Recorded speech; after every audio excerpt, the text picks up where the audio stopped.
RaceUSports.com. I'm Grant Boone with head men's basketball coach Joe Golding. His team a decisive 72-58 victory over the University of the Incarnate Word tonight to close out the first half of the conference season with a conference mark of 7-3. Coach, off the top of my head, I'm going to say 33 minutes or so, you led by double digits. It was a game that you controlled from start to finish, didn't you? Yeah, it was, and I thought our guys really responded well coming off the Stephen F. Austin game. I told you on the radio, some people might thought tonight was ugly. I thought it was beautiful.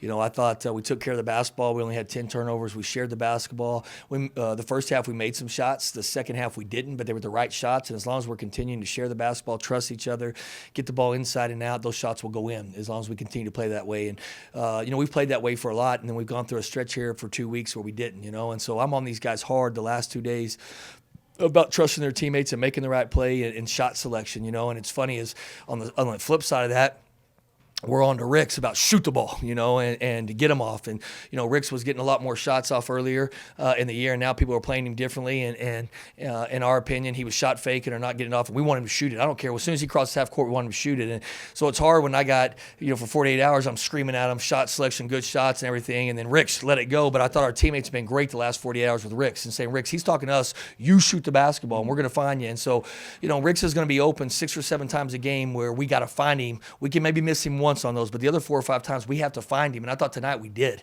You know, we found him when he was open.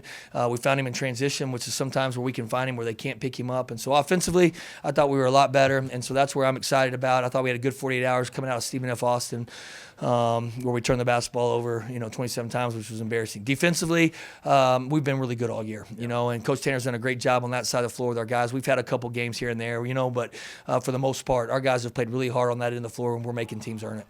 Ricks tied his career high with 5 3-pointers tonight. You mentioned it. He took only 4 shots against Stephen F. Austin.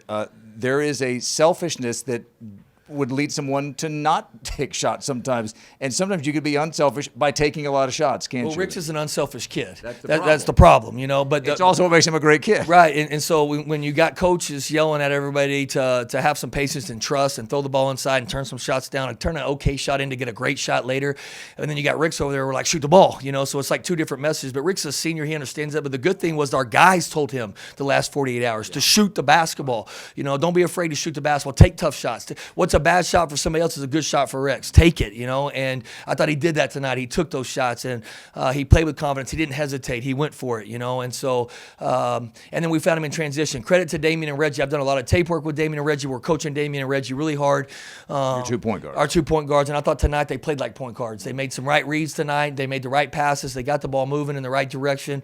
They did a good job offensively of getting us in the right stuff, getting the ball in the right places. And that's what we try to tell. Like sometimes it's hard to get Ricks some shots, but if we get the ball inside and they go double or they bring help, then with the extra, eventually Ricks is going to get a shot, or Corion's going to get a wide open shot, or Reggie or D or whoever it is. And so the good thing is they carry over from practice to the floor tonight, and the hard part with that is everybody guards you different. You know, just because you see something on tape, you say, okay, we think they're going to guard us this way, and this is how we're going to attack. But everybody's different, and then there's great coaches in this league. They're going to make adjustments. They might guard one way one game and come back the next game and guard something completely different to throw us off. And so you have to make that adjustment as a team during the game. And it's not like we're not trying to get other certain guys shots or get the ball someplace, but it depends on what the defense does. You know, like for instance, we're trying to throw the ball inside, but just because we throw it inside doesn't mean we're throwing it in there to score. They might send 2 or 3 guys, and we have to trust that they're going to throw it back out, and we're going to hit the shots or make the extra pass. I thought tonight we did a really, really good job of that. You're number 3 in the nation in turnover margin tonight. You were +8, and you turned their 18 turnovers into 22 points on the other end.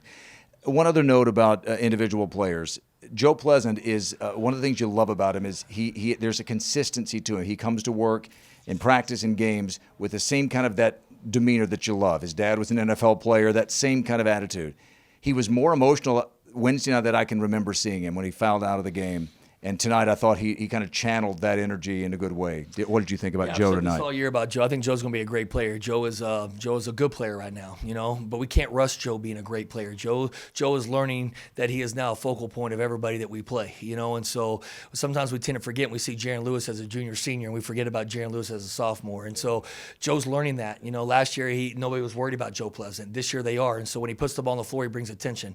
So he's getting better at trusting his teammates and making the pass. He's not a selfish kid. kid. It's just a development deal. He's getting better at, when he finishes last year, he was finishing one-on-one. Now they're bringing two guys. So it's a fine line. When do I go finish? Because he's tough and he's strong. When can I go finish and finish through contact or get fouled? Or when do I need to make the extra pass and do those things? And Joe's going to continue to develop. The one thing I love about Joe is what you hit on. He's an everyday guy, Grant. He's an incredible kid, number one. He's got great parents that hold him accountable and have for, we don't have to do anything. His mom and dad did it when they raised him. Joe just came here and we're spoiled because of what they've done. And they back you up too, though, don't they? Absolutely, and that's when you love when parents back you up, because there's times in a 4-year career that everything's not going to be great. And trust me, my wife right now with my son, everything is, I'm She's getting behind you, by the way. I'm getting it from a parent's eyes perspective right now. Like Kaysen doesn't play any defense. Kaysen turns the ball. Oh no, he doesn't. Kaysen, So I get and I understand parents, but I also understand that you got to hold kids accountable. And what I love about our team right now and our culture and our identity and our team and what we're building here is guys want to be coached. They let us coach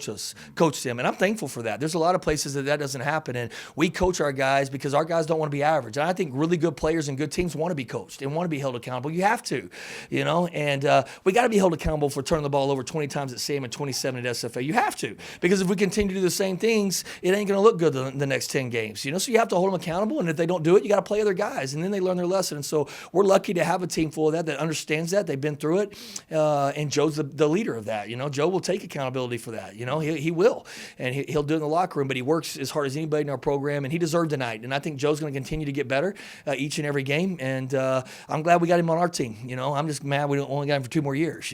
By the way, enjoy the couch tonight because Amanda's right behind you when you were saying that. So last thing, what does it mean to go 7-3 for the first half of the conference season? You're tied for second. I wanted to go 10-0, and you look back, we lost in overtime to Sam. SFA got us pretty good, and we lost to a really good McNeese here, but we had the ball with a chance to tie it at home. Tough league. Every night's a grind. It's awfully impressive. And I'm proud of our guys because a lot of people thought we were losing as much as we've lost that we might not have been in the fight, but we're not going anywhere. We're going to stay in this fight. We're going to continue to challenge our guys. That's my biggest, I think thing that I have right now pushing me. Forever it was to make the NCAA tournament and get us relevant in this league, and now we've done that. Now it's to keep us relevant in this league, and that's I don't have any patience for that. I don't want to go back to where we were. It wasn't any fun. You and I, we'll have a lot of stories down the road on that stuff, but it wasn't fun, and I don't want to go back there. And I want to continue to push. Here's another deal, Grant. I don't mean this in a bad way. I think our crowds this year have been great. I really do. I'm proud of our students. I'm proud of our crowds. I'm proud of our marketing people and what they've done to get people to games. But now we need people to be loud. I thought there was a lot of people there tonight, but it was dead. There was no energy in there. It was almost like everybody just came here to eat popcorn and hot dogs and drink a Coke and hang out for 2 hours. Pepsi. Yeah, but home games, the crowd is a difference in a game. It can win a game. There's a 4, 5, 6 minute stretch in every game where I think games are won, and crowds play a big part in that. And you and I go on the road. When crowds get loud, and it's hard. It was hard to think in there Wednesday night at SFA. Sam had a great crowd and a lot of energy, and so it doesn't matter what game or who we're playing. We need some more energy from our students and from fans because I think our guys will build off that. And when you look in there and your crowd's better, but there's no sound in there, sometimes that's worse. And so I really want to challenge our students. I want to thank them first. I'll do anything for them. If we can help in any way, I would love to, man, to get some noise and to get some energy in there. But again, I'm not I'm proud of our marketing. I'm proud of our students. I'm proud of our community for supporting us. We're very thankful for that, Grant. And there was times where there was nobody here. But now that we have them here, we got to get some energy, and we got to get some juice in this arena. And we got to make it where our guys can feed off that, and we can make it really, really hard on the other team. The fight continues on Wednesday night in Natchitoches, Louisiana, when ASU takes on Northwestern State. 6:30 tip-off, 6:15 pregame on 98.1 FM The Ticket.